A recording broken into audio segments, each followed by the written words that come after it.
Porque estamos bien agradecidos por este lugar que tú nos diste una vez más. Ahora con toda la iglesia lo bendecimos, Señor, y te agradecemos por este espacio.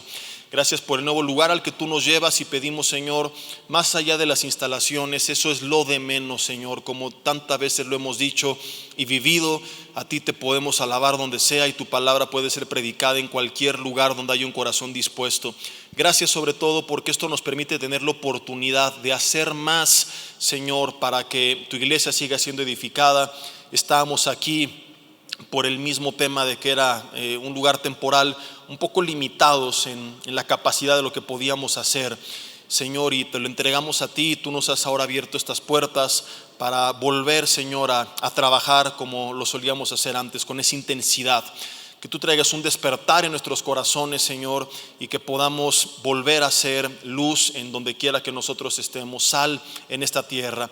Dios, ponemos en tus manos este mensaje, pedimos que tú nos hables, que quites todo estorbo del medio y que seas únicamente tu Espíritu Santo de Dios hablando a nuestras vidas.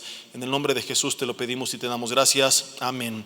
Y bueno, pues vamos a Santiago capítulo 5. Quiero compartir hoy un tema especial justamente acerca de la oración, puesto que mucha gente se pregunta por qué si yo oro no he hallado respuesta. Y como les decía en el primer servicio, no quiero profundizar tanto porque no es el tema principal, pero hoy nos enfocamos en la iglesia moderna, en tantas cosas que son secundarias que nos olvidamos de las primarias. Digo que no voy a profundizar porque tengo toda la intención de compartir una serie especial prontamente donde sí profundice. Pero no quiero dejar de hacer el paréntesis para comentarlo y a manera de introducción, pues mencionar que hoy nos enfocamos tanto en algunas cosas que, aclaro, no es que estén mal, no es que sean del diablo, no es que sea incorrecto, pero no son primarias, que nos olvidamos de las que realmente lo son. Y entonces vemos a todas las iglesias buscando lo que se ve, y por buscar lo que se ve nos olvidamos de lo que no se ve. Y que si el sonido y el auditorio y las sillas y los programas y los de la bienvenida y el uniforme y la pantalla y la producción, qué bueno si podemos tener el top de todo esto. No estoy diciendo que está mal, pero tampoco podemos creer que eso sustituye las bases de la iglesia. Y no podemos dejar de recordar aquella lección de antaño de Zacarías 4:6, donde Dios claramente estableció: no es con ejército ni con fuerza, no es con espada, es con mi Santo Espíritu. Y nos enfocamos en tantas cosas que se nos olvidan. Hechos 2:42 al 47, los pilares de la iglesia primitiva, que no tenía ni un bonito auditorio, no tenía un buen sonido, no tenía redes sociales, no tenían el apoyo del gobierno. El gobierno los quería matar por predicar la palabra, y a pesar de ello es la iglesia que más ha impactado a su entorno. Cambiaron el mundo entero. Por la predicación de ellos, tú y yo estamos aquí. Por la obra de Jesús, pero ellos predicaron la obra de Jesús. Era una iglesia que tenía 6 pilares que estudiaremos más adelante. Era la predicación del evangelio, era el discipulado de la gente que escuchaba el evangelio, era la perseverancia en la oración, el servir de alguna forma a Dios en su comunidad, era el compañerismo entre todos ellos y el tiempo de alabanza y de oración delante de Dios en unidad. Y son cosas que se han olvidado. Y tú ves actualmente concierto con Miel San Marcos, 2,000 personas, reunión de oración. ¿Quién está? Seamos honestos.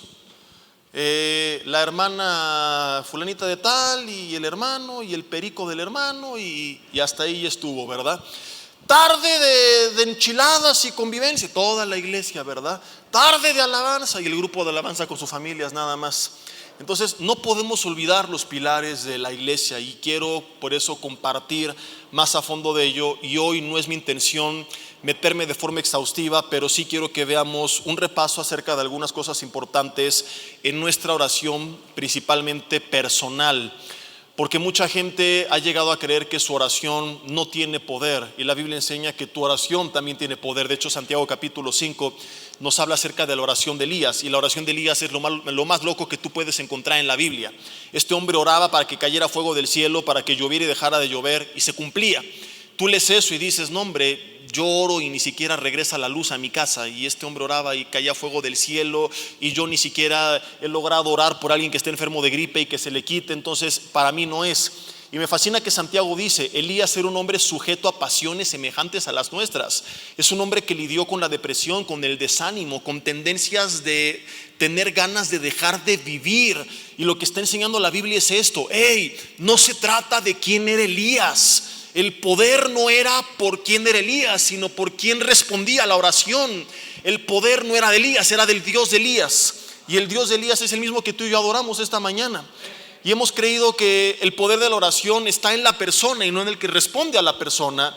Hay hermanos que llegan conmigo y me dicen: pastor, ¿puede orar por mí usted que está más cerca de Dios? Y le digo: mira, mido 1,88, quizá estoy 12 centímetros más cerca de Dios que tú, pero fuera de eso, tú y yo tenemos el mismo acceso, porque por ti, por mí murió Cristo, y eso nos da acceso confiadamente al trono de la gracia.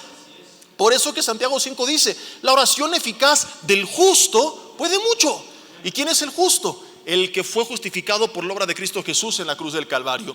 Si tú pusiste tu fe en Él, lo que la Biblia concluye es: tu oración, di conmigo, mi oración también puede mucho. Mucha gente engañada ha dejado de orar y pide a otros que oren por ellos, lo cual no está mal, pero no reemplaza tu oración personal. Algunos dicen: yo sí oro, pero no vi respuesta.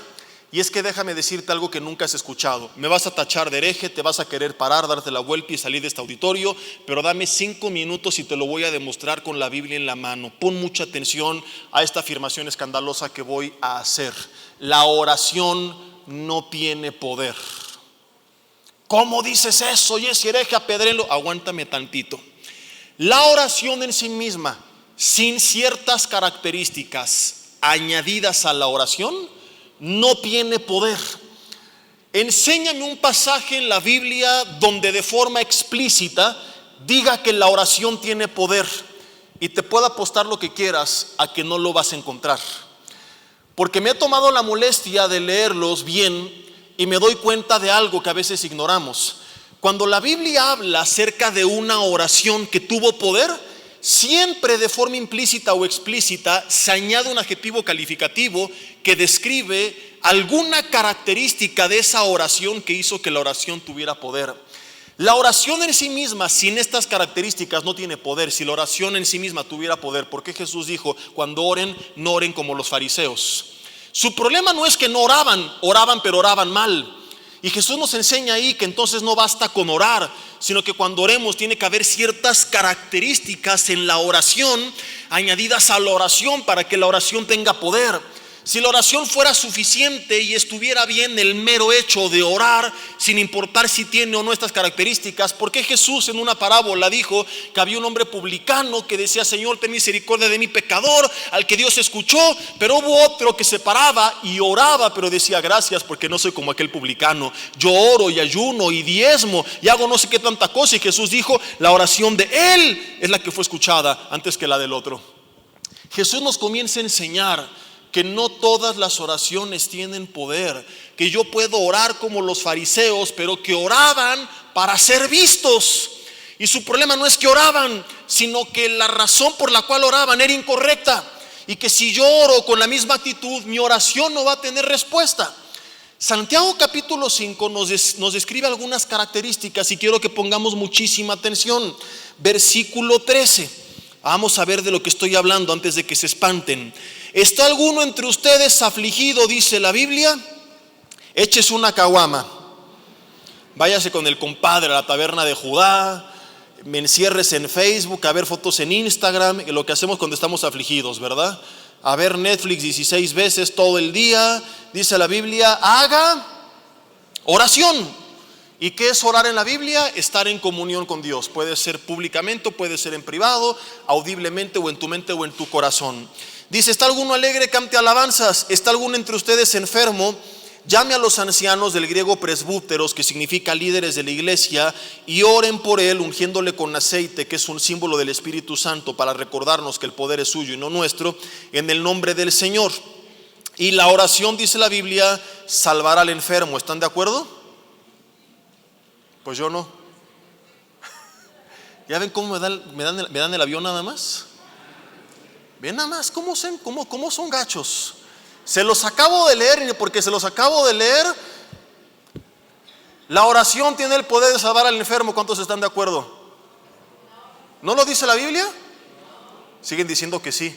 ¿Cuál Biblia dice eso, mis hermanos? Lástima que no sé por qué no tenemos hoy proyector. Creo que ya lo quitaron o el diablo se le metió, sabrá Dios, ya está en el otro lugar. Pero si no traes Biblia, pídele a alguien que te lea la suya. Y voy a volver a preguntar: ¿la oración tiene el poder de salvar al enfermo? ¡No! La Biblia no dice que la oración salvará al enfermo. La Biblia dice que la oración de fe salvará al enfermo. El adjetivo que se le añade a la oración es, en primer lugar, la fe. Y tú puedes orar, pero a lo que me refería es a esto: si oras sin fe, tu oración no tendrá poder. Y te lo voy a comprobar con otros pasajes de forma explícita. Y este es el problema de mucha gente, que a lo mejor dice: pero es que yo oro. Y estamos acostumbrados, olvídate tú de orar con fe, ya ni siquiera oramos, porque la oración es comunicarse con Dios. Ahora la gente le ordena a Dios o al diablo, como lo hemos visto tantas veces. Ahora la oración es declaro, decreto, desato, establezco, arrebato, le ordeno al diablo que me devuelva. La oración es comunicarse con Dios, y en esa comunicación no basta con comunicarte, sino que tienes que creer no solo en Él, sino en lo que Él está haciendo. Porque ojo con esto, mucha gente dice: Jesse, ¿por qué Dios no me escucha si yo tengo mucha fe? ¿Qué es para ti la fe? Creer en Dios. Cuando tú crees en Dios, lo único que me estás diciendo es que ya puedes aplicar tu solicitud para convertirte en demonio. Porque los demonios, según Santiago 2:19, también tienen fe. Dice la Biblia: y tiemblan. Los demonios no son demonios por ser ateos. De hecho, para ser demonio tienes que creer en Dios. Satanás cree en Dios. El 90% de los mexicanos cree en Dios. La pregunta es: ¿se nota en el país? No, porque resulta que la Biblia nos habla no solo de creer en Dios, sino de creerle a Dios. Y cuando le crees a Dios, hay muchas cosas en tu actitud y en tus emociones que cambian. Mucha gente cuando ora cree en Dios, pero no le cree a Dios, y por eso no recibe lo que está pidiendo. Bueno, suponiendo que sea la voluntad de Dios, porque si no es su voluntad tampoco lo vas a recibir aunque le creas, ¿verdad? Pero si tú pediste algo conforme a su voluntad y no vino, es porque la Biblia enseña en Hebreos 11:6 que sin fe es imposible agradar a Dios. Y ahí mismo dice que es necesario. No dice es una sugerencia, te recomiendo, sería bueno. Dice es necesario, del original griego a fuerzas, en el hebreo abuelita de Batman. Que el que se acerca a Dios crea que le hay. Bravo, todos cumplimos con ese requisito, pero luego añade: y que es galardonador de los que le buscan. Dios está diciendo dos cosas: cuando me busques, quiero que creas en mí, pero quiero que también creas de lo que yo soy capaz de hacer, que también creas de lo que vas a recibir en esa búsqueda. Y hay mucha gente que cree en Dios, pero no cree lo que va a recibir de parte de Dios. No le cree a Dios. Y aunque digan que sí, su actitud dice a gritos lo contrario. Cuando terminan de haber orado sin paz, afligidos, estresados, pues es que no le creyeron. Si mi esposa me marca por teléfono y me dice: Jesse, me marcaron que van a embargarnos la casa porque no has pagado, yo le digo: no te preocupes, en 10 minutos pago y todo se arregla. Colgando el teléfono, ¿cómo va a estar ella? Si me cree, tranquila. Si cuelgo el teléfono y sigue: ¿y la casa y qué va a pasar? Significa que no me creyó. Cuando yo le creo a Dios, tengo que estar en paz, porque eso es la fe. La fe no es decir creo, establezco, declaro, arrebato. La fe, Hebreos 11:1, es la certeza de lo que se espera, la convicción de lo que no se ve. ¿Qué es lo que no veo? Lo que pasó y lo que está pasando en el mundo espiritual. ¿Qué es la certeza de lo que se espera? Lo que Dios ha prometido que va a pasar. La fe es creer en lo que Dios dijo que hizo, en lo que Dios dice que está haciendo y en lo que Dios dice que hará, aunque no lo pueda ver. Es creer en sus promesas. Si yo tengo fe, eso va a cambiar mi actitud. Yo vengo en oración, por ejemplo, por mis hijos. Señor, que mi hijo me dice que es ateo, que no cree en Dios, que viene del chango, y mira a su papá, quizá tiene razón, Señor. Pero tengo una promesa que es: cree en Jesucristo y tú y tu casa serán salvos. ¿Qué es la fe? Decir: Señor, te entrego a mi hijo, dice que no cree en ti, y mira, su papá sí parece el eslabón, pues, Señor, pero yo sé que tú puedes tocar su corazón. Quebrántalo, redargúyelo, rodéalo, ponle amigos que hablen de ti, échale a perder la fiesta, que se dé cuenta que le estás llamando, Señor. Tienes un propósito, cúmplelo en su vida. Eso es orar con fe, es apelar a lo que Dios dijo, no a tus decretos, no a lo que Dios decretó, no a lo que yo establezco. Y tú no eres nadie para decretar, ni yo ni nadie, sino decir: Señor, no soy yo, es tu palabra y yo solamente estoy creyendo en ella. ¿Cómo terminas? Con paz.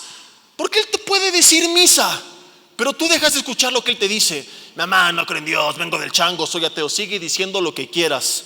Dios dijo que si creo en Jesucristo, yo y mi casa seremos salvos. Ya te amolaste, mi hijo.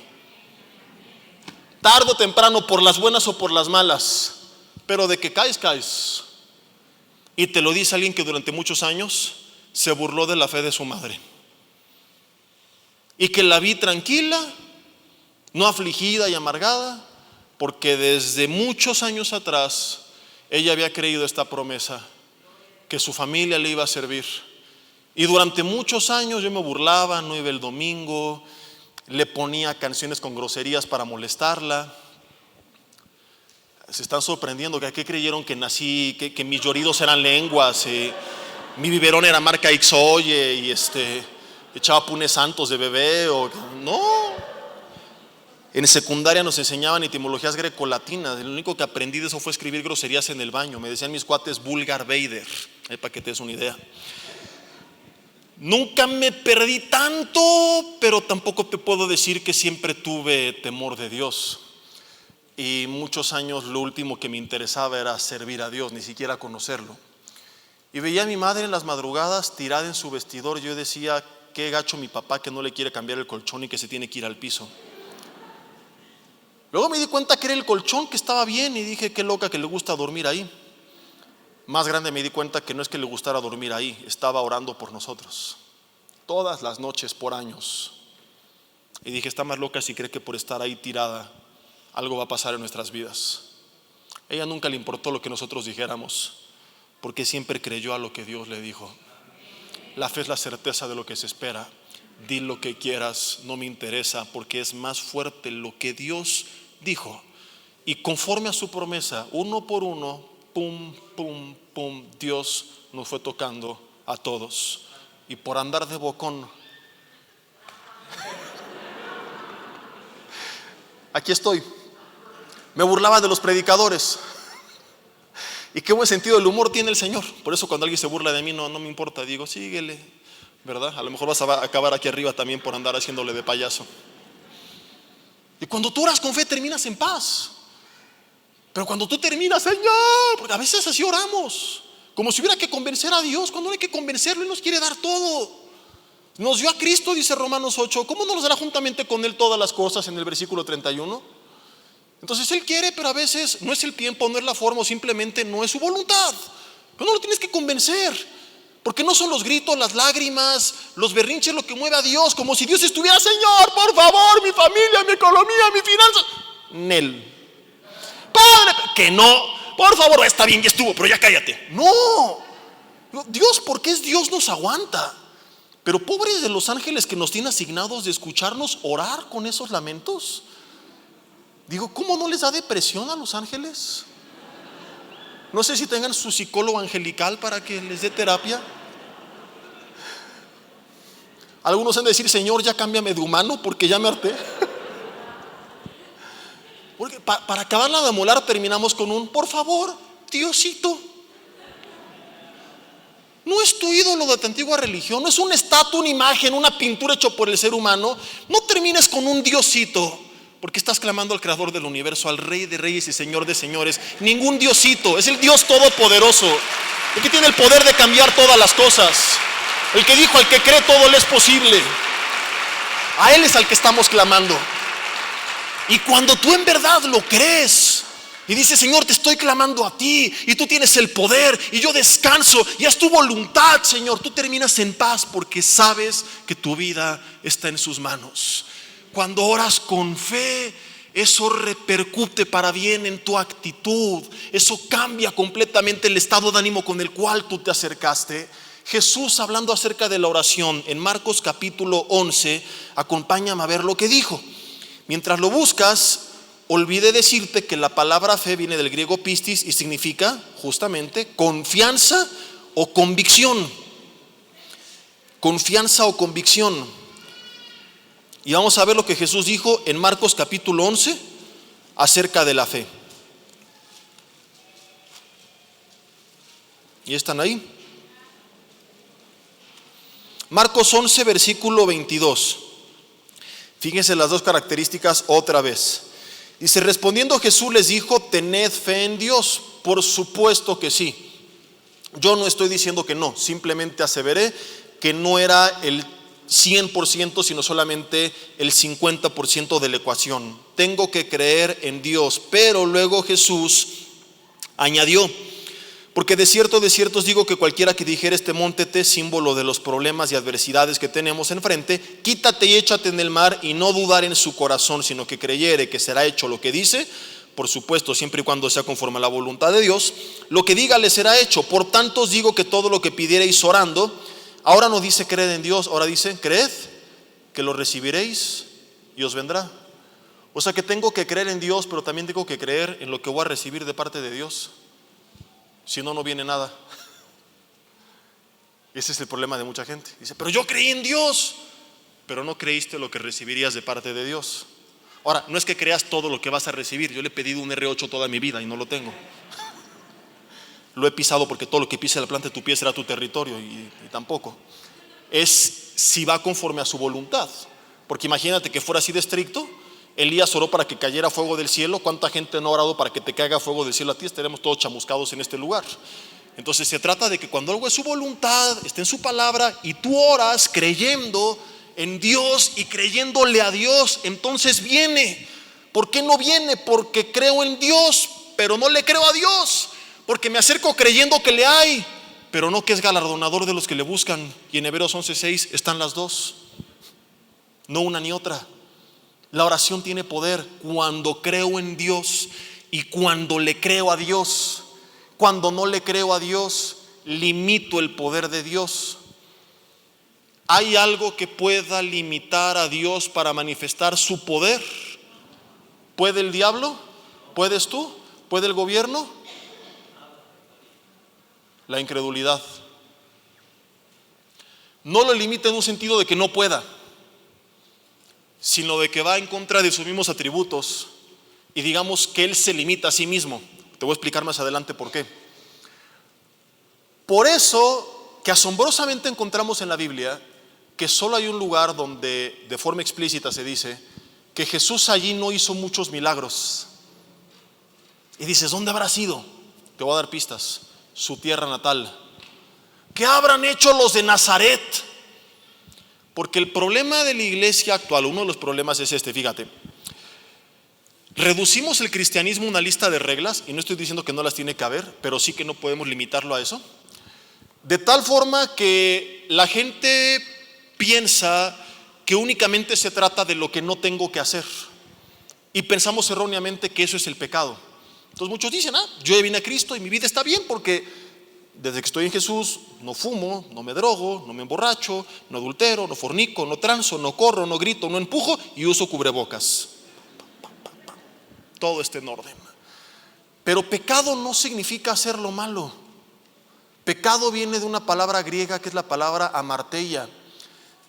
Cuando un arquero disparaba una flecha y no daba en el centro, se decía que había pecado. Pecado significaba errar en el blanco. Estrictamente hablando en la Biblia, pecado no es hacer lo malo, es hacer cualquier cosa que no sea la voluntad de Dios, o dejar de hacer cualquier cosa que sea la voluntad de Dios. Pecado es tanto hacer lo malo como dejar de hacer lo bueno. Entonces mucha gente dice, yo ya no hago lo malo, pero está dejando de hacer lo bueno. No discipulan a nadie, no se congregan, no oran, no leen la Biblia, no comparten la palabra de Dios, no están haciendo la voluntad de Dios, no están dando en el blanco, y aunque no nos guste, es una forma de pecado. El punto es este: no nos hemos dado cuenta que la incredulidad es una forma de estar también en pecado, y creemos que solamente se limitará el poder de Dios Si yo hago algo malo, pero como no estoy haciendo nada malo, Dios va a manifestar su poder en mi vida. Y cuando yo leo de Nazaret, la Biblia no dice que hicieron nada malo, sino que dejaron de hacer algo bueno. Y por eso no hizo ahí Jesús muchos milagros. ¿Qué dice Mateo 13:58? Búscalo para que lo veas. Y no hizo Jesús allí muchos milagros. Mateo 13, versículo 58. Dice, a causa de que eran bien borrachotes los de Nazaret. ¿Eso dice? A ver, déjame ver bien la Biblia. A causa de que se iban todos los viernes a la taberna de Nazaret, de que las mujeres no eran hebreas, eran medio ebrias, traficaban mota con el cártel del norte de Israel y la familia de Judá. ¿Qué fue lo malo que hicieron? No fue nada malo que hicieron, fue lo bueno que dejaron de hacer. Dejaron de creerle a Jesús, o no le creyeron a Jesús. Dice, y no hizo ahí muchos milagros a causa de su incredulidad. Y esto es trágico porque hoy leemos, viendo hacia atrás, que Jesús pudo haber hecho más ahí, pero que no lo hizo. Y no sé tú, pero a mí me aterra llegar al cielo y que Dios me dijera, Jesse, pudo haber hecho más en tu vida, pero no creíste. Y yo sé que no voy a hacer más de lo que Él quiera hacer, pero no me quiero perder nada de lo que Él tenga que hacer. Y no sé si imaginas tu vida llegando al cielo y Dios pasándote una película diciéndote, aquí estabas tú, orando por enfermos siendo sanados, tenías el don de sanidad, pero ni cuenta te diste porque nunca me creíste y no lo intentaste, jamás. Esta es tu familia siendo restaurada, pero en vez de clamar y orar y perseverar y buscar consejo y dirección y discipulado, te limitaste a vivir, a sobrevivir y no creíste lo que yo podía hacer. Este eres tú siendo usado por mí. Este eres tú predicando mi palabra, enseñándole a otros. Miles iban a ser bendecidos a través de tu vida. Generaciones eran impactadas. Pero cuando tuviste la oportunidad, dudaste. Le permitiste al diablo que sembrara en tu vida la incredulidad. Y en vez de decir, sí, yo lo voy a hacer, no, pero ¿qué les voy a decir? Si me hacen preguntas que no sé responder, y si te tartamudeo, y si me pongo nervioso, no, entonces mejor no, que lo hagan otros. La incredulidad está estancando a mucha gente en una vida mediocre y no están experimentando todo el poder de Dios. Mis hermanos, no vayamos tan lejos, porque toda la primera generación de Israel que salió de Egipto no entró a Canaán. No fue por su pecado, fue por su incredulidad. No fue por lo malo que hicieron, sino porque no le creyeron a Dios. Y de la misma forma podríamos ver los cielos abiertos y el poder de la oración siendo manifestado, pero quizás se mantienen cerrados porque hay incredulidad. Y dices, ¿qué tiene que ver? ¿Y por qué Dios se limita a sí mismo? Porque responderle a alguien que no creyó, o como lo veremos en el segundo punto, si nos da tiempo, que no perseveró, sería hacerle un mal a esa persona. Sería alimentar la idolatría y el ego y el orgullo y la soberbia en su propia vida. Y sería despojarse de su propia gloria y dársela a esa persona. ¿Por qué? Si llega alguien a la cima sin haber buscado a Dios, o habiéndole buscado, pero sin haberle creído realmente que Él fue el que lo hizo prosperar. Y cuando hablo de prosperar no me refiero únicamente a las finanzas. La Biblia habla de prosperidad, pero significa ir hacia adelante, y puede ser en cuanto a tus finanzas o en cuanto a otras áreas. Alguien llegó arriba, creció emocionalmente, creció académicamente, creció en su familia, creció económicamente, creció profesionalmente, pero creció solo, sin buscar a Dios o sin creer que era Dios realmente el que le estaba abriendo puertas, dando sabiduría, dando fortaleza, etcétera. ¿Qué va a pasar con esa persona cuando esté en la cima? Va a creer que el mérito es de ella misma y se va a llenar de orgullo y de ego y no va a reconocer a Dios. ¿Qué hizo David cuando enfrentó a Goliat? ¿Qué le dijo a Saúl? Dios me lo va a entregar. ¿Qué le dijo a Goliat? Yo te voy a vencer, pero porque Dios te va a entregar. Y cuando te haya vencido, toda la tierra sabrá que yo soy el papirrín David. Y me van a reconocer para que se les quite. Y mis hermanos amargados no se la van a acabar. ¿Eso le dijo? ¿O le dijo, y toda la tierra sabrá que hay Dios en Israel? Cuando una persona prospera en su vida sin haber reconocido a Dios, allá arriba va a creer que se trata de sí mismo. Y es entonces que la gente se vuelve orgullosa, soberbia, llena de vanagloria, de arrogancia, aún dentro del cuerpo de Cristo. A algunos solamente les falta pararse frente al espejo y cantarse a sí mismos: me alabaré, me alabaré, me alabaré. Cuán grande soy yo, cántenme, ¿sí o no? Ministros que hasta te cobran por ministrar sus dones, y eso que son un regalo del Espíritu Santo, porque se le olvidó que fue Dios el que nos rescató del hoyo, nos salvó del pecado y de la condenación eterna, y nos dio la vida eterna, y nos dio su Espíritu, dones, talentos, un llamado y un propósito, y quien ha estado y estará con nosotros todos los días hasta el fin del mundo. Cuando alguien no reconoce a Dios, Dios no puede respaldar a esa persona, porque es hacerle un mal. Y si esa persona prospera, será en sus fuerzas y prosperará únicamente en apariencia. Pero hay mucha gente que en verdad no disfruta de lo que tiene. Sus relaciones están destruidas con su familia, con sus hijos, con su matrimonio, porque no ha reconocido a Dios. Y no puede haber una prosperidad integral sin el respaldo de Dios, sin la bendición de Dios. En cambio, quien llegó arriba, perseverando en oración y reconociendo a Dios, y estén los reflectores puestos sobre esa persona y le digan: ¿cómo le hiciste? Cuéntame. ¿Qué va a hacer? Lo mismo que David: no te equivoques, no soy yo, es Él.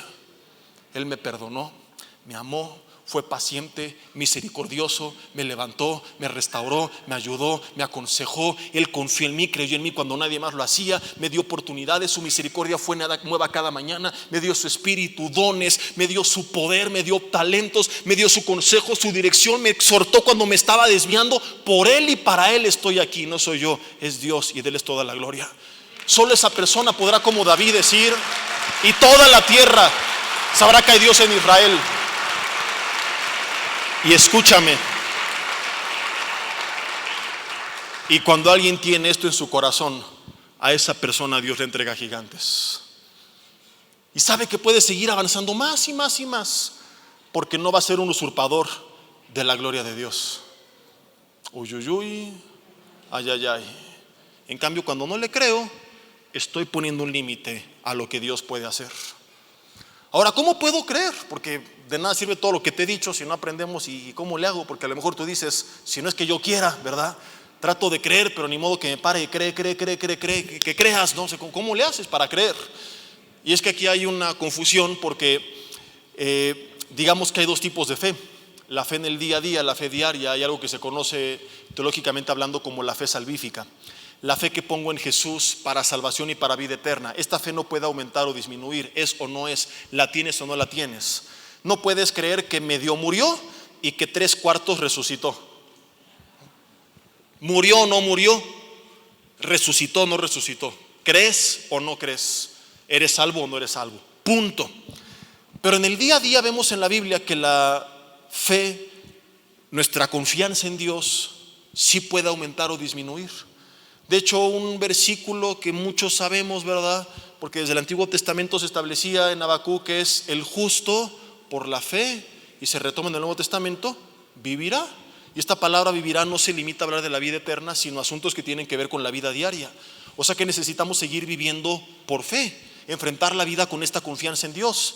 Y los asuntos del día a día resulta que sí podemos enfrentarlos con una mayor o menor medida de confianza, porque es un hecho que la confianza puede aumentar o puede disminuir. Tú puedes confiar más o confiar menos en tu marido, por ejemplo. Los discípulos por eso le dijeron a Jesús: Jesús, aumentanos la fe. No se referían a su fe en Él: ¿crees o no crees?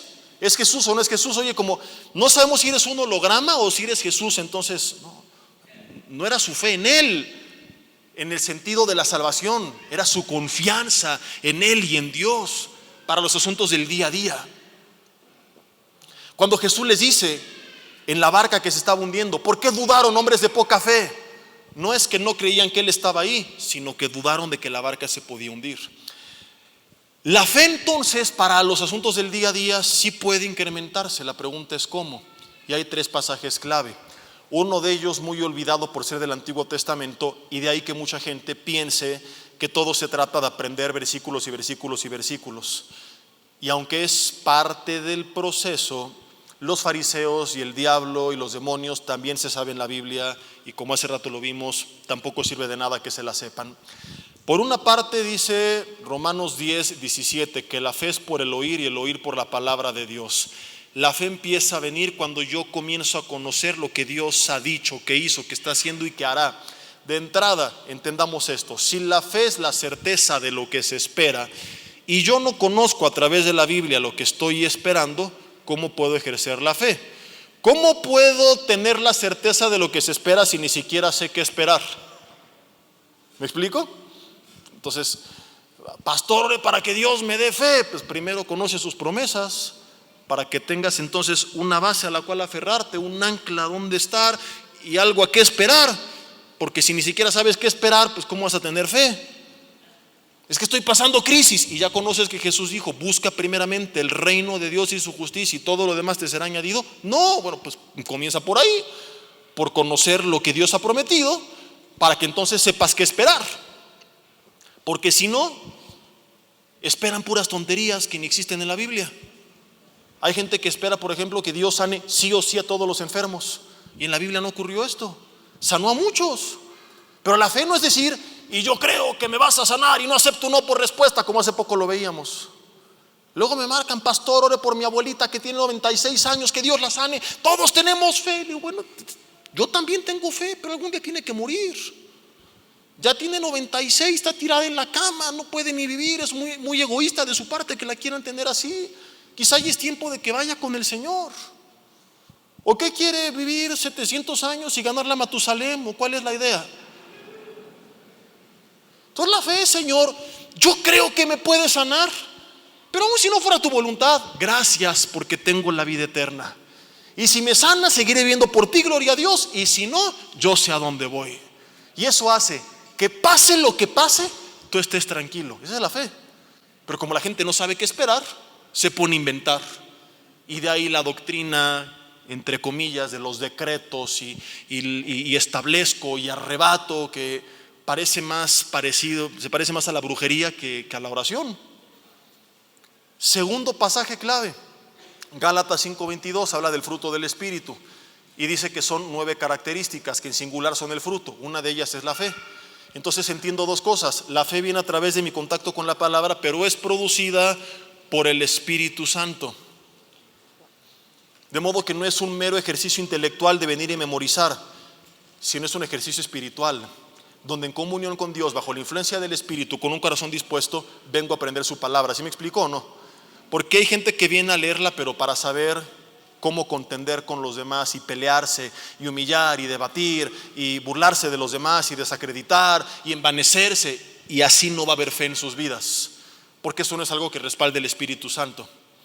Como hace rato veíamos de los fariseos: oraban pero para ser vistos.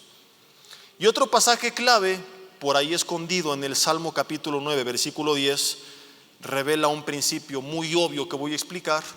Decía el rey David: en ti confiarán los que conocen tu nombre. Para confiar en Dios, y dijimos que la fe es confianza, necesito conocer a Dios.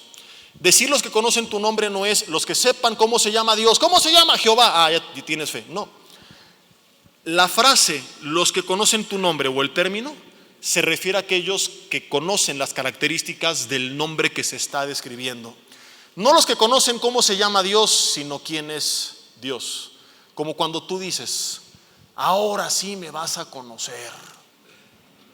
Acto seguido: mucho gusto, Jesse Bermúdez. Ahora sí vas a ver quién soy. ¿Es porque no sabía quién eras? No, tú estás dando a entender que vas a revelar algo de ti que la persona todavía no conoce, que te va a conocer en otros términos. Entonces David se refiere a los que conocen a Dios. Y esto es muy sencillo. Yo lo resumo con una frase y que explico con un ejemplo. Perdón si lo has escuchado antes, es mi favorito, no he encontrado, al menos para mí, uno mejor.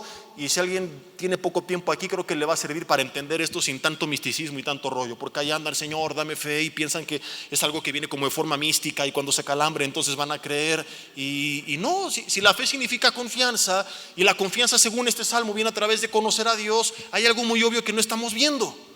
La frase es: tú no puedes confiar en alguien que no conoces.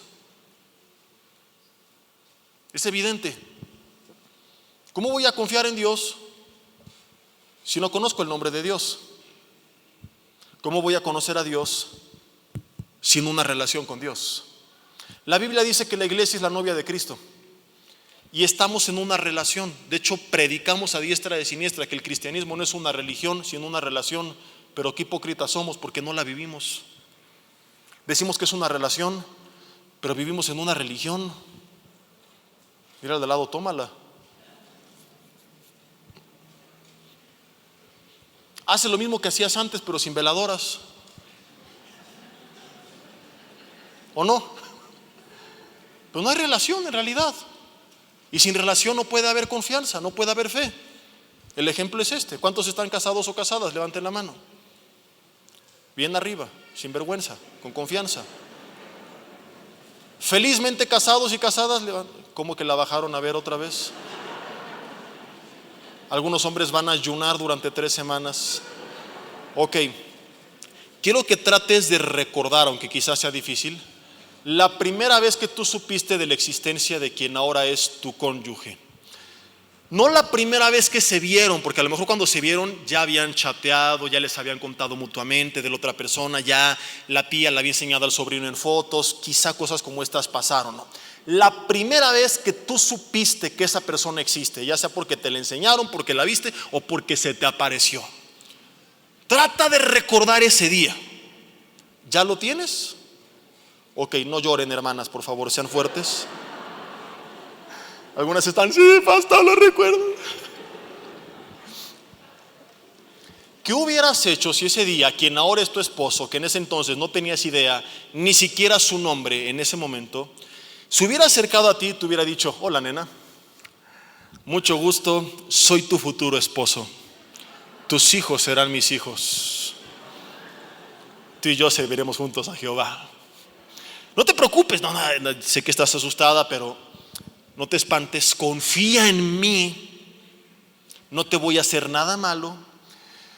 Pronto me irás conociendo más y mientras tanto tú solo confía. Te quiero dar una sorpresa.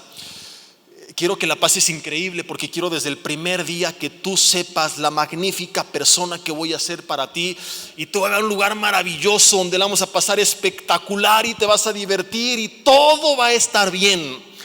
Pero como es sorpresa, pues no puedes ver, así que te voy a vendar los ojos y te voy a llevar en la cajuela de mi auto hasta que lleguemos al lugar. ¿Cuántas de ustedes se hubieran dejado sorprender? Levanten la mano las cuscas. Digo, las hermanas que digan que sí. Nadie. Termina la reunión de hoy. A tus hijos se los llevó el rapto y tu esposo te hace la misma propuesta: mi amor, tengo una sorpresa para ti. La vamos a pasar increíble, he planeado un día maravilloso. Tú no te preocupes, todo va a estar bien, confía en mí. Te tengo que vendar los ojos para que no sepas a dónde vamos. Vamos al auto, ya no cabes en la cajuela como antes, pero en la parte del frente está bien. ¿Cuántas se dejarían sorprender por su marido actualmente? Levanten la mano. Bueno, no todas las casadas la levantaron, así que algo está peligroso ahí, pero algunas dicen antes sí, ahora no. En el caso de las que sí la levantaron, te hago una pregunta muy sencilla: ¿por qué la primera respuesta fue no y la segunda sí, si hablamos de la misma propuesta hecha por la misma persona? ¿Por qué ahora confían en él? ¿Por qué confían en él? Porque lo conocen. ¿Por qué lo conocen? Porque llevan años compartiendo una relación. Ahora, si a lo largo de estos años te hubieran contado de él durante 1 hora los domingos, ¿lo habrías llegado a conocer? Si hubieran pasado todo el tiempo en el cine viendo películas, ¿lo habrías llegado a conocer? ¿Cómo lo llegaste a conocer? A través de una relación de comunicación en la cual él se fue revelando a tu vida. Tú supiste que te amaba, que te cuidaba, que era una persona de confianza, y cada vez pusiste más y más y más confianza de tu vida en sus manos, en su persona. ¿Por qué la iglesia no tiene fe? Porque no puedes confiar en quien no conoces. Somos una novia que no conoce al novio, que escucha del novio, que está llena de activismo, conciertos y esto y el otro, donde nos cuentan del novio, pero no hay una relación personal con el novio. Si queremos conocer a Dios, necesitamos tener una relación con Él. Comienza de poco, pero comienza con algo. Algunos dicen, ya voy a empezar 3 horas a orar todos los días. No, empieza aunque sea 10 minutos en la mañana, 10 minutos en la tarde, 10 minutos en la noche, leyendo un versículo, meditando ese versículo, platicando con él audiblemente. Cuando vayas manejando en tu mente, en tu corazón, entregándole tu día, tus problemas, pidiéndole tus sueños, dándole gracias, pidiendo por otro lo que se te ocurra. Empieza a tener una relación con él y va a llegar un punto en el que lo conozcas tanto que le vas a decir: Dios, aunque no sepa dónde voy, con los ojos cerrados me pongo en tus manos, porque sé quién eres, sé que me amas, que me cuidas, que me proteges, que tu voluntad es buena, agradable y perfecta. No entiendo el porqué de este desempleo, no entiendo el porqué de este diagnóstico médico, no entiendo lo que pasa en mi familia, pero tengo tu palabra que me dice que descanse en ti, estoy en paz, no por lo que está pasando, sino porque sé que el novio me ama y que me ha dicho que todo va a estar bien. Y descanso en tus manos, y descanso en tu promesa. Y entonces no hay adversidad ni nada que no conozcas que te pueda quitar la paz, porque has aprendido a confiar en Él. Necesitamos tener una relación. Necesitamos ser una iglesia que tenga comunión con Dios. Comienza a orar con tu familia de forma inteligente. No es de que, órale hijo, y mínimo 10 minutos o te vas al infierno. Enséñales que orar es platicar con Dios como lo hacen con su mejor amigo, con un padre que nos ama como ningún padre nos podría amar. Y aunque sea su oración sencilla al principio, pero impulsemos a los que nos rodean a que vayan comunicándose con Dios. Hagámoslo nosotros mismos, por los alimentos, algo tan sencillo. Al comenzar el día, al terminar el día, de regreso del trabajo a tu casa. Eso es vivir en oración. Eso es 2 de Tesalonicenses 5:17, orad sin cesar. Algún día hablaremos de esto, pero es permanecer en un estado de comunión con Dios. Podríamos hablar más de esto, pero quiero terminar con la segunda característica que nos enseña Santiago 5 acerca de la oración. Si me apoyan con el teclado, por favor. Santiago capítulo 5, versículo 16. Así con una rola bien poderosa. El himno de la América, ¿te lo sabes? Santiago 5:16 dice: confesaos vuestras ofensas unos a otros y orad unos por otros para que seáis sanados. La oración del justo puede mucho, dice la Biblia. Segunda característica, al menos que se nos enseña aquí, ya después veremos otras. La oración, y conmigo, eficaz. Terriblemente mal traducida porque nadie entiende qué significa. ¿Qué es eficaz? La gente empieza a usar tonos de voz rara y las apariencias, a repetir toda la Biblia como si a Dios se le olvidara lo que escribió. Señor, como tu palabra dice, y le citan toda la Biblia, como que Dios dijera: ay, qué bueno que me acuerdas porque no lo recordaba. Digo, si para ti está bien, es bueno para que tú lo recuerdes, no para que lo recuerde, Él lo tiene presente. Él dice en el Salmo 89, 32 y 34: no olvidaré mi pacto ni mudaré lo que ha salido de mis labios. Él nunca olvidó lo que te dijo, el que lo olvide es uno. La palabra eficaz viene del griego energeo, de donde viene la palabra energía, y significa activa. Es la misma palabra que, escucha esto, hablando de la actividad demoníaca en Efesios 2:2 y 2 de Tesalonicenses 2 versículo 7, se traducen como opera y acción, describiendo cómo opera y cómo trabaja el enemigo. Ahora la pregunta es: ¿el enemigo trabaja un día a la semana? ¿O anda como león rugiente y persevera? Bueno, pues la misma palabra que se utiliza para describir cómo opera él es la misma palabra que se utiliza para describir qué tipo de oración es la que tiene el poder, en este caso, de obrar para la sanidad de un enfermo. La oración eficaz del justo, que puede mucho, es la oración activa. La oración energeo. La energía es algo que corre, que fluye, que cambia de lugar, pero que no desaparece, que se mantiene. Y es el tipo de oración que la Biblia dice que tenemos que tener. A lo mejor es imposible que estés tú hablando, pero cuando entiendes que la oración no es solo hablar, sino que en tu mente, en tu corazón puedes seguir en comunión con Dios, este pasaje tiene mucho más sentido. Se trata de que todo el tiempo posible, de todas las formas posibles, escuchando su palabra, leyéndola, prédicas, alabanzas en tu mente, en tu corazón, como sea, pero que trates de estar en contacto con Él. La iglesia primitiva no tenía muchas cosas que nosotros tenemos, pero dice Hechos 2:42 que perseveraban en la oración. No dice oraban, dice perseveraban. Y pasaban cosas increíbles, porque era una iglesia que entendió que esta era su fuente de poder, y era una iglesia activa en oración. Un día meten a Pedro a la cárcel, ¿y qué hicieron? Una manifestación. Cerraron la avenida de Jerusalén, fueron a levantar pancartas frente al ayuntamiento romano. Dice que se juntaron a orar todos. Yo quiero ver a muchos cada último domingo de mes, familias creyéndole a Dios, clamándole a Dios.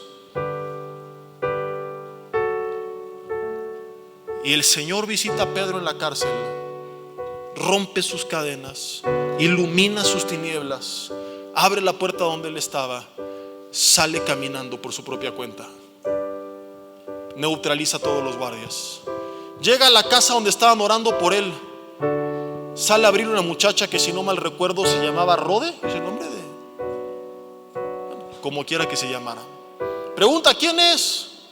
Es Pedro. Abre la puerta y de la emoción la vuelve a cerrar y se mete corriendo, y lo dejó ahí. ¿Quién es? Era Pedro, que lo habían librado de la cárcel, pero como no me abrieron, ya me agarraron otra vez. Adiós.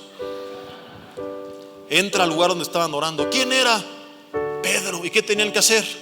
A ver, si estás orando para que Dios libere a Pedro, tocan el timbre y te dicen: es Pedro. La respuesta correcta es: gloria a Dios, amén, aleluya, Pedro. Vamos por Pedro. ¿Dónde está Pedro? ¿Sabes qué le dijeron? Estás loca. Ha de ser su ángel o algo así. ¿Cómo va a ser Pedro? O sea, estaban orando para que Dios liberara a Pedro, pero cuando ocurrió le dijeron que estaba loca. Lo cual nos enseña que cuando perseveramos en oración y nos unimos en ello, Dios hace cosas tan grandes que ni nosotros nos las vamos a creer. Que cuando tú lo veas, decir: no, hombre, estoy alucinando. No puede ser mi marido aquí sirviendo a Dios, pero si este viejo gruñón amargado, y ahora míralo nada más. La histérica de mi mujer diciendo que si me hace un masajito. Mi hijo el eslabón, que ahora quiere ser misionero. Cosas como estas Dios ya las ha hecho antes con otras personas. El diagnóstico de cáncer del doctor completamente anulado. Mis hermanos, Dios es el mismo ayer, hoy y siempre, y no hace excepción de personas. Si nosotros le creemos y es su voluntad, los milagros que hemos leído y visto que ha hecho en otros, los puede volver a hacer con nosotros actualmente. Tenemos que creer y tenemos que perseverar. No perseverar para convencerlo. Que termino con esto. Dices: ¿por qué, si Dios ya sabe lo que voy a pedir? Según la palabra de Dios, me pide que se lo pida. Si Él conoce mi corazón y aún no ha salido mi palabra, dice David, y ya la sabes toda, ¿por qué me dice que se lo diga? ¿No es muy parecido a lo que hizo el SAT hace poco? Así como que: pídeme tu constancia para que te la dé y luego me la regreses. Es así de: ¿y por qué tanta burocracia celestial, Señor? ¿El SAT se inspiró en la palabra o qué pasó? No, a diferencia del SAT, que no sé por qué hicieron eso. Por ahí hay alguna explicación que la verdad desconozco, pero me divirtieron mucho los memes. Dios tiene 3 razones para pedirnos que le pidamos lo que Él ya sabe que le vamos a pedir antes de que se lo pidiéramos. Número 1, como hace rato lo vimos, porque eso nos mantiene humildes. Porque cuando viene la respuesta estamos conscientes que fue de parte de Él y no es algo de nuestra propia naturaleza. Número 2, porque en ese ejercicio de acercarnos a pedirle una cosa, en la comunión con Él vamos a empezar a darnos cuenta de otras cosas que Él nos quería hablar y que ni por nuestra mente habían pasado. Y es simplemente como buscar un gancho para acercarnos, hablar de lo que ya sabemos y que Él nos revele lo que no sabíamos. Y en esa intimidad vamos a empezar hablando de una cosa y terminar hablando de otra. ¿No te ha pasado que con tu familia empiezas hablando de un tema y luego se pasan a otro? ¿Y acaso le dices a tus hijos: no, me estás hablando de tu escuela, no de tus amigos? Te callas y te vas. ¿No te ha pasado que comenzaste a hablar de algo con Dios y de repente fue tan hermoso ese tiempo que hasta se te olvidó?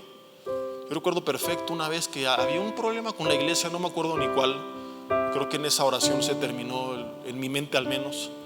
Y llegué muy afligido, y Señor, y que la iglesia, y que no sé qué. Y de repente empezó a ser un tiempo tan hermoso y lo empecé a alabar. Estaba tan bonito ese tiempo en su presencia que ya ni me acordaba de qué le estaba pidiendo. Le dije: la iglesia, haz lo que quieras con ella.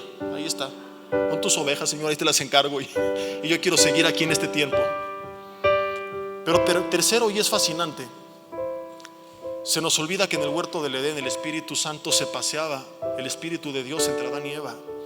Dios hizo al ser humano con la intención de compartir con él una relación que fue partida en el huerto del Edén, pero que fue restaurada con la muerte de Jesús en la cruz del Calvario, que rompió el velo del lugar santísimo que limitaba la entrada a su presencia a una persona una vez al año, y ahora tenemos todos nosotros entrada confiadamente al trono de la gracia, lo cual quiere decir que Él quiere tener comunión con nosotros. Aunque ya sabe lo que le vas a decir, digamos que quiere escuchar que se lo digas. ¿No te ha pasado que ya sabe lo que te va a decir tu hijo, o las abuelitas que repiten la misma historia 16 veces y la sigues escuchando? Hace unas semanas estaba mi hija contándole a mis papás cosas de la escuela que yo ya sabía, y yo me quedé ahí al lado y paré la oreja. Yo estaba fascinado escuchando la dulce voz de mi nena contando y esto y aquello, y como un periquito hablando, aunque ya lo sabía todo. ¿Por qué? Porque la amo. Y no esperas de un padre que ama a su hija que le diga: órale niña, habla otra cosa, que eso ya me lo sé. O ya me voy porque eso ya me lo contó a mí. Ahí me hablan cuando acabe con esta tontería. La podría escuchar todos los días diciéndome lo mismo. Ahora, yo amo a mi hija, pero yo estoy consciente que es imposible que yo la ame más de lo que Dios nos ama a nosotros. De tal manera amó Dios al mundo, o sea, es de tal magnitud que dio la vida de su Hijo unigénito para que todo aquel que en él crea no se pierda, mas tenga la vida eterna. Si a ti que amas a tus seres queridos te gusta escucharlos, ¿qué te hace creer que tú los amas más de lo que Dios te ama a ti?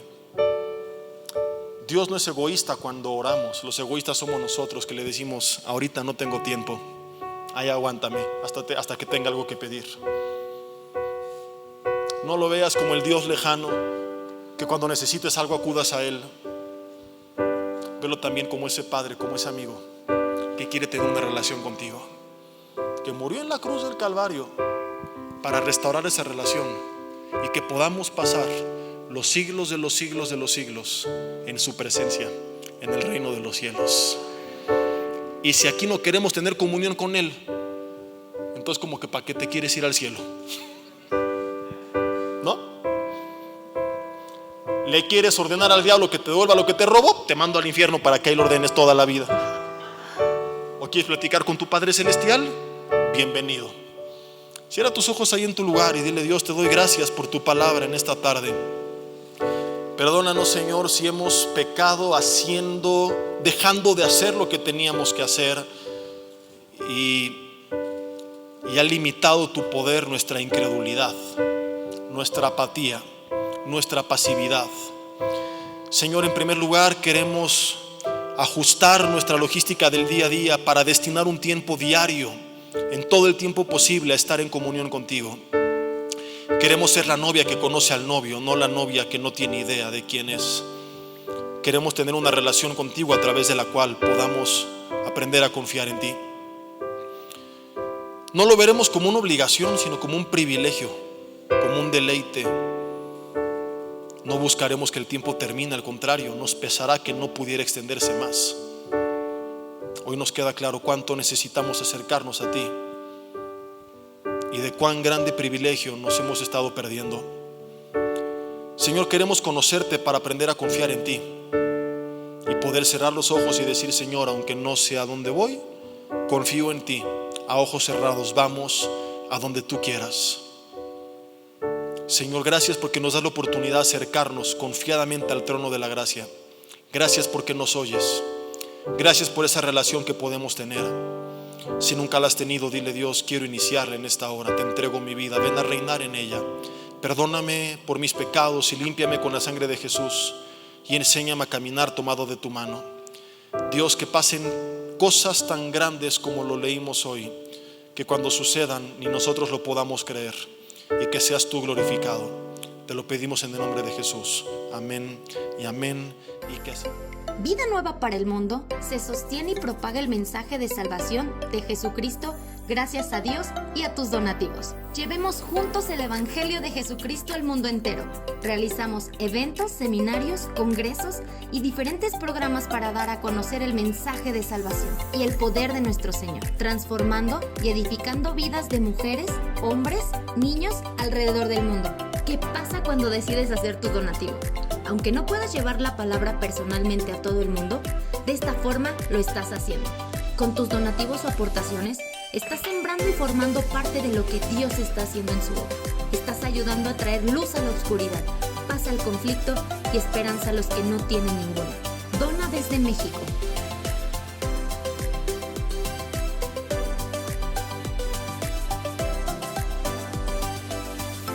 Dona desde Estados Unidos.